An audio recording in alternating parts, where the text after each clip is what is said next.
Most travelers think carry-on rules are simple. One bag, one personal item, and as long as it fits in the overhead bin, you're good. But the truth is, that's not how airlines actually operate.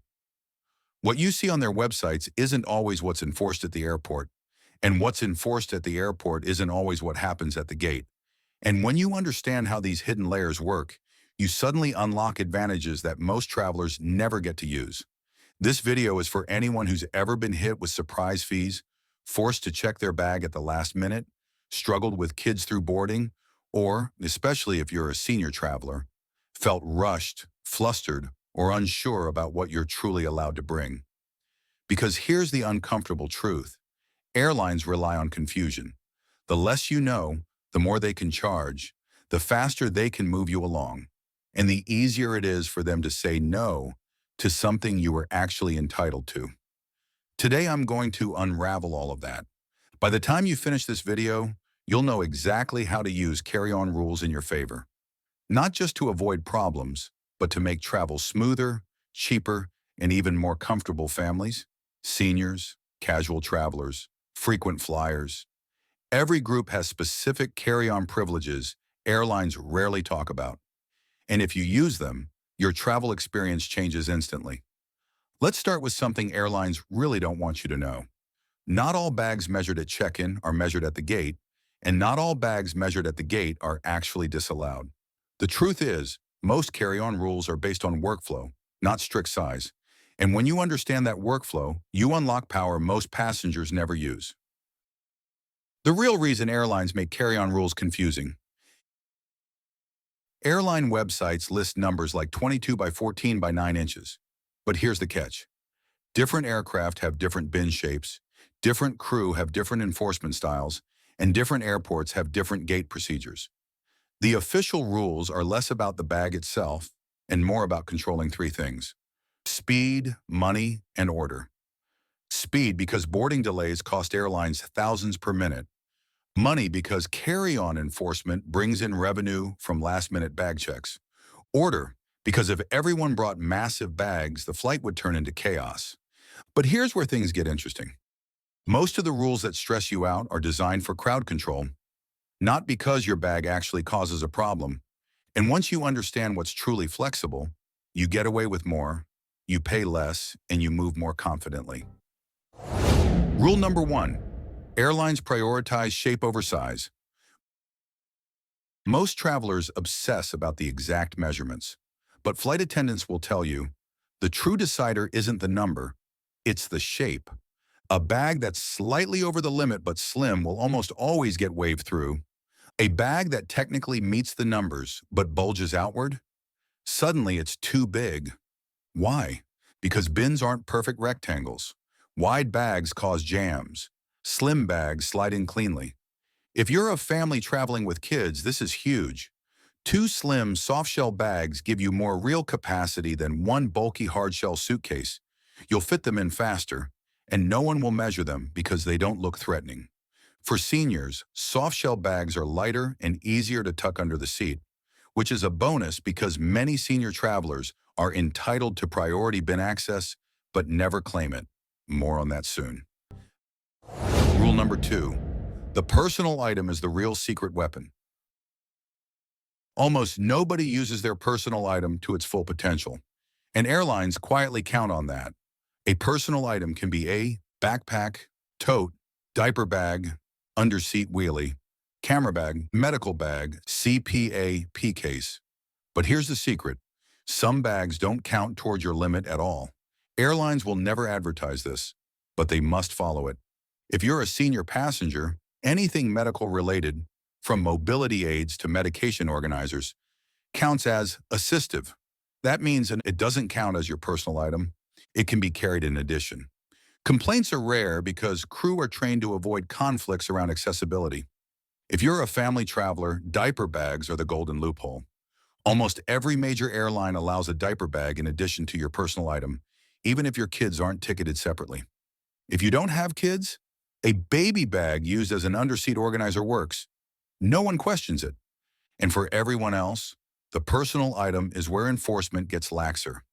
Gate agents don't have time to question it. unless it clearly looks oversized. Rule number 3, most enforcement happens before the gate, not at the gate. This is one travelers constantly misunderstand. If an airline is going to enforce carry-on rules strictly, it happens at the check-in desk or the bag drop line. By the time you reach the gate, priorities shift. Gate agents are no longer trying to enforce policy. They're trying to get the plane out on time.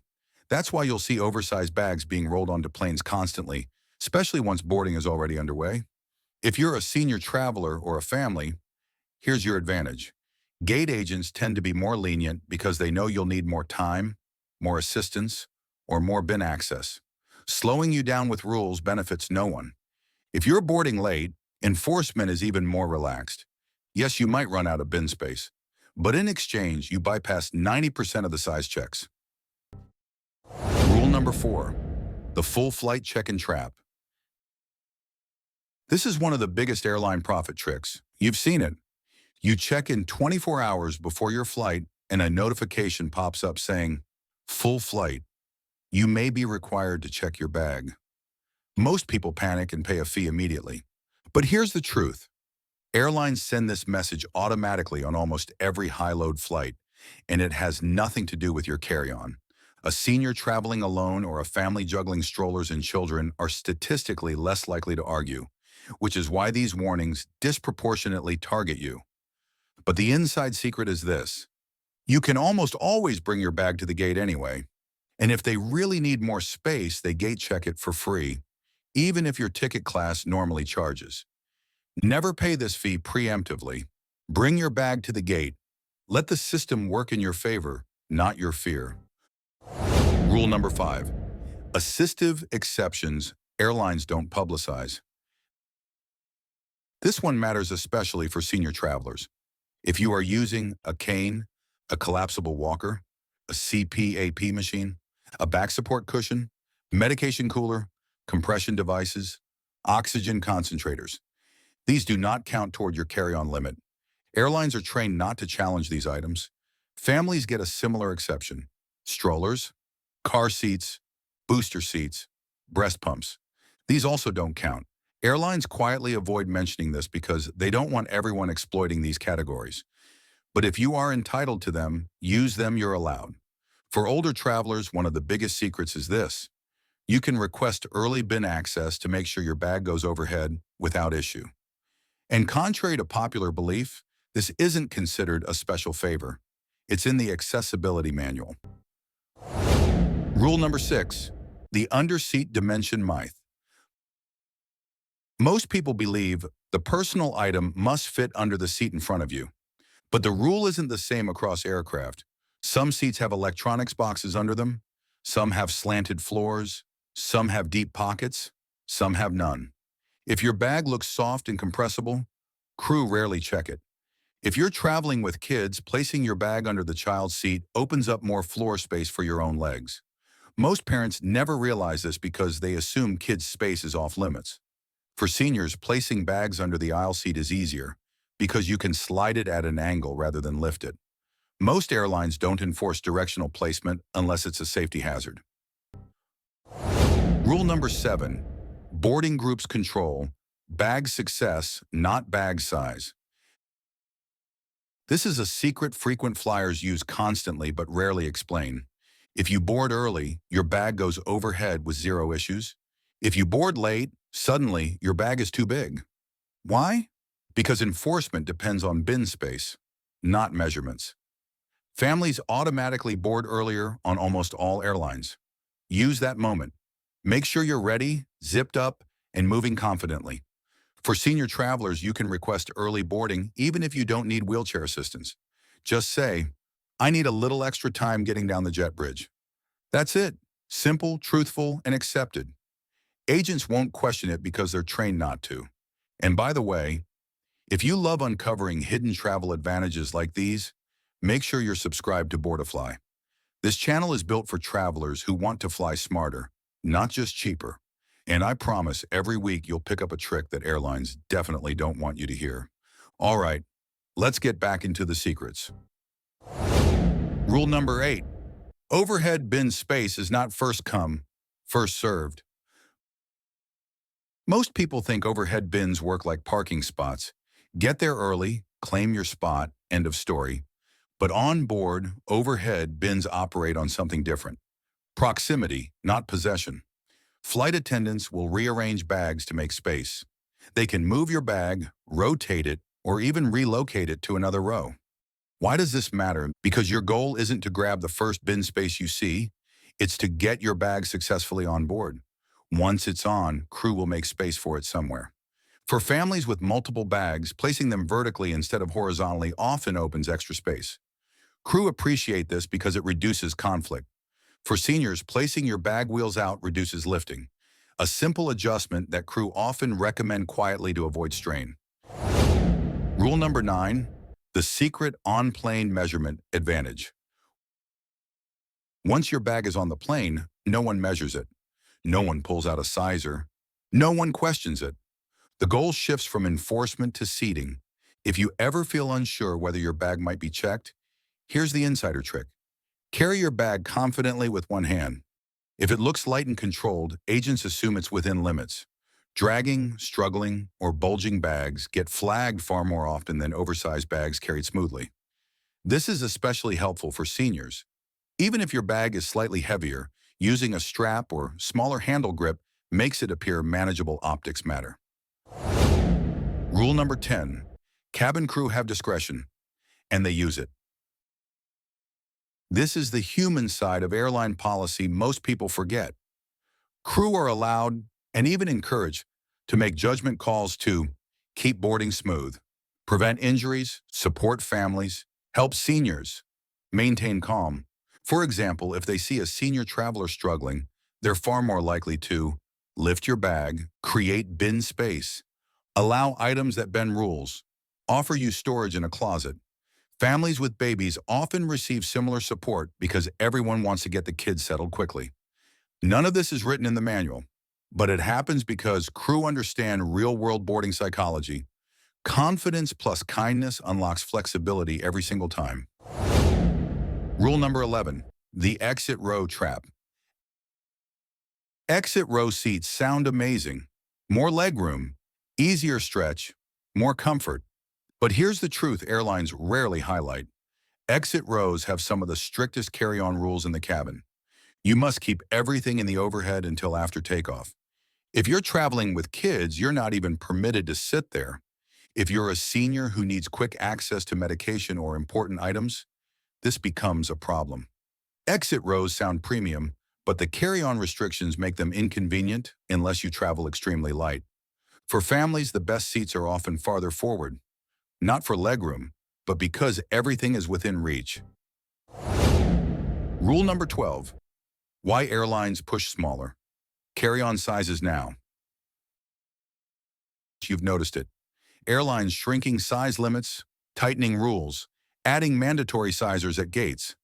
But carry-on size reductions have nothing to do with safety and everything to do with faster boarding, selling more priority boarding, selling more seat upgrades, selling more checked bags. When bins can't fit standard bags, airlines win 3 times. They upsell passengers to priority boarding. They charge fees when bags become non-compliant. They control crowding. But here's the trick frequent flyers know. Airlines almost never shrink the underseat dimensions. That means your personal item can be bigger, softer, more flexible, as long as it appears small. Choose compressible bags and you instantly regain space. Airlines thought they took away. Rule number 13, the closet and crew storage secret. Most passengers don't realize this. Almost every aircraft has a coat closet or crew storage area near the front. You're not supposed to use it, but you can in specific situations. If you're a senior or traveling with kids and need quick access, a safe place for devices or valuables, a spot for a delicate bag, you can request closet storage. Crew almost always say yes if space allows, especially early in boarding. The key is to ask before bins fill. Rule number 14, the reality of regional jets. Regional planes are brutal for carry-ons. Bins are narrower, shorter, and sometimes completely unusable for full-size bags. But here's a secret frequent flyers swear by. If a regional jet can't fit your carry-on, they gate check it for free, always. This is a blessing for families and seniors. No extra fees, no stress. Bag is returned plainside. No baggage carousel waiting. Regional jets look like a carry-on nightmare, but they're actually the easiest flights for avoiding fees.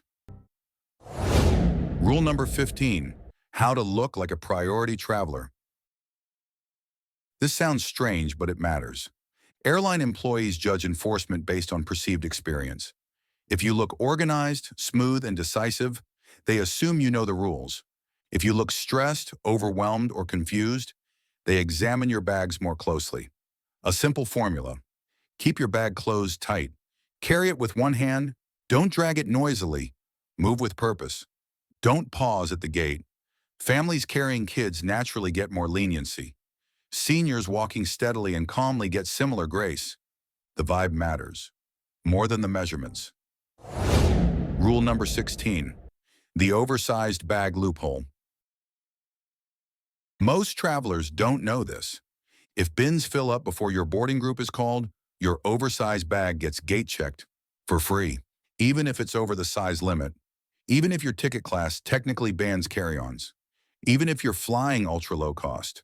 When space disappears, enforcement collapses because the priority shifts to speed. If you're a family juggling multiple bags, this can save you money. For seniors, it eliminates lifting entirely. Walk confidently, let the bins fill up, and your bag becomes someone else's problem. Rule number 17, the best phrase to use with crew. If you ever feel overwhelmed or unsure, the single most powerful sentence you can use is, "What's the easiest option for you?" Crew will instantly guide you to the most efficient, least stressful solution. This works for oversized bags, heavy carry-ons, finding bin space, needing help lifting, traveling with kids, managing medical items. You're signaling cooperation, and in return, crew will give you flexibility. Conclusion, your carry-on freedom blueprint. So let's pull this all together into something clear and simple. Carry-on rules were never designed to empower passengers. They were designed to control crowds, create revenue, and maintain order. But if you understand the real system, not just the published policies, you fly with more confidence, more freedom, and fewer surprises. For seniors, you have more exceptions and more support than airlines ever tell you. Use them. For families, you're allowed additional bags, early boarding, and priority consideration. Claim it. For everyone, your carry-on experience depends far more on timing, confidence, shape, and communication than exact measurements. The one mindset that ties everything together is this: you're not breaking the rules. You're understanding them better than most people do. Next time you fly, remember these moments. Bring your bag to the gate. Use the personal item loopholes. Claim medical or stroller exceptions confidently. Board early when possible. Let late boarding work to your advantage.